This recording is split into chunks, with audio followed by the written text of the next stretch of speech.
What are you doing over there? Looking at the weather. Weather. Listen to the weather. Look at the weather. Weather.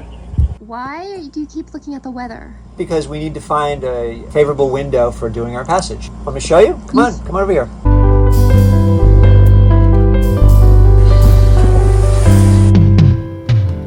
I just kind of made a list of the parameters that I look at in order of maybe preference or importance, and then also the couple apps that I use. And mind you, these apps, I'm not sponsored by these apps at all. I just use them and I found they're pretty good.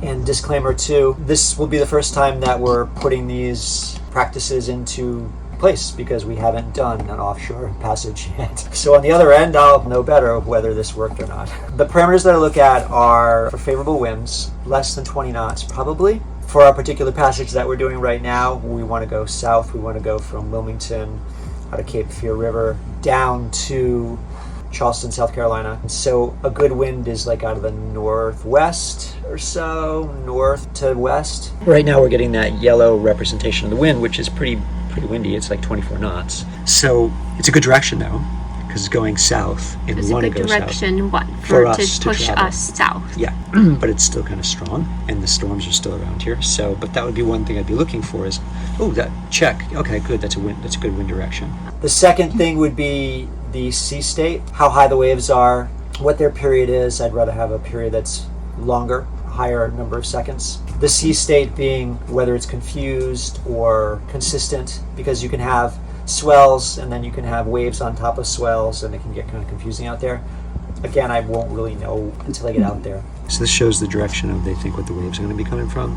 But the same as the wind. Yeah, but not always. Sometimes they don't come the same direction.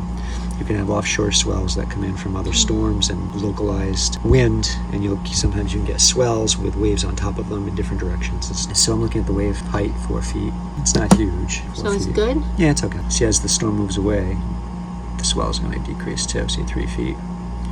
So it's a balance. So Monday again. It's a balance. Monday at 8 p.m. But there's no wind. Oh. Temperature, want it warm, sunny, no rain, no precipitation. That would be ideal. Temperature-wise, it's going to warm them up a little bit. That's a good thing.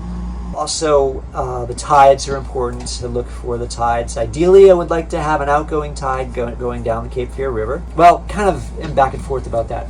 An outgoing tide would be good for speed, getting out, and having the boat go down the river. But then at the same time, it gives me less control on the boat because I'm just kind of riding the tide out. If there's more of an incoming tide, then I'd be opposing it a little bit, and it gives me more control on the boat, though we travel slower. So I'm not really sure about that. I'd like to maybe have a slack tide or not a lot of current coming in or out of the Cape Fear River when we leave it. And the same thing on the other end when we go into Charleston, when we come into that inlet as well. Typically, the less movement of water in those inlets, the less it's calmer. It's not as rough and stuff. So and that would be it for probably the high hitting weather parameters that I am looking at. And like I said, I'm using Windy. I think that's a really fun app. It gives you a lot of information. The only thing I don't like about it, it would be nice to be able to overlay like maybe the wind and the temperature and just a couple things, but it has a lot of utility to it. It's a good program. I like it so far.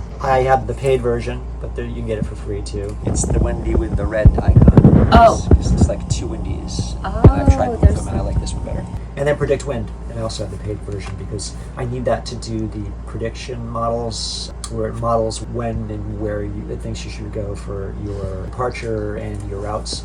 But there is also a free version of Predict Wind, which has most of the same features. So these are the different routes. Yeah. There's one, there's another, and these will be different time periods. It's like if you're on a little map. There's the boat. There's the boat. He's going along. And you can see how it's getting more windy, and now the wind's dropping down. Barely any wind at all. So we're motoring at this point.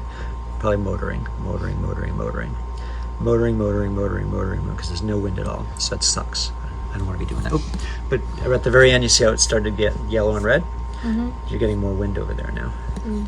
So ideally, I want to see some yellow in there and a little bit of orange, but not crazy red. Not the green and blue. Not really. Maybe when we get to the end, or maybe the beginning. Oh, I see, because the blue is only 5 miles an hour. 5 knots, yeah.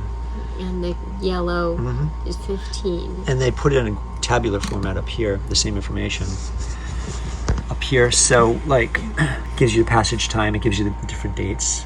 And you can pick the model that you want. Like right now it's running GFS, and it's comparing these two models on the same date, the same time. It's comparing these two. And then over here, it's 12 hours later, same date, same time, comparing these. So there's 4 different models it's giving you. It gives you like the passage time. This is what is estimated, thinks how long it's going to take for you to do the passage in days. Half a day. Yeah. And they're all pretty similar. But motoring time is what I look at. So most of the time would be motoring, like I said. Half. Most of the time. A little less there, but still, all these kind of suck. We'd be motoring a lot during this. I don't want to really be doing that, so I don't think it's a great time to go. Because the maximum wind's going to be 13, 15, 15, 7. I thought 13 light was winds. good. Yeah, not the maximum, because look at the minimums. 6, Oh, 5, 5, that's not very fast. 3, that sucks. And the average wind is only going to be 10 knots, even less there, depending on the model. Also, I don't want to be going upwind a lot of times, because that's beating upwind. It's doing a lot of tacking and stuff. And there's a lot of upwind there. It starts to kind of mess up a little less, but still a lot of upwind going on too. So that's why it has us motoring most of the time on the model. Then it gives you the percentage of time when it thinks the wind speed is going to be up to 8 knots, and then up to 20 knots, 8 to 20 knots. Just going to gives you percentage. So most of the time the wind's going to, half the time, over here 100% of the time it's expecting the wind to be very, very light. And down here it does the waves. It does it in meters, which always messes me up. I wish we would do it in feet, which should be consistent, but I can't figure out how to change that. It's not going to be huge waves, which is good. You're not getting the big waves because you're not getting the wind either. So this usually, the higher the wind, the bigger the waves. So Sunday doesn't look like it's a good time to leave. Nope, I wouldn't. Not unless we just want to motor. Boring. I want to sail because we have a sailboat. If I was going to motor, I'd buy a powerboat. And since we're not on a schedule, we pick the time that we want to go instead of the time we have to go. I also listen to NOAA weather radio, which I find is very, very useful. And I'll go on the NOAA sites and look for the same kind of information as well, which is free. This is NOAA, yeah. Looking at the low surface winds. So that's about it. I hope that was helpful and you guys found this useful. Like and subscribe, and we'll do more videos like this. Let me know what you find useful, and I will try to do a video on it. You guys have a great time, and I'll see you next time. Bye-bye. What are you doing? Singing about the weather.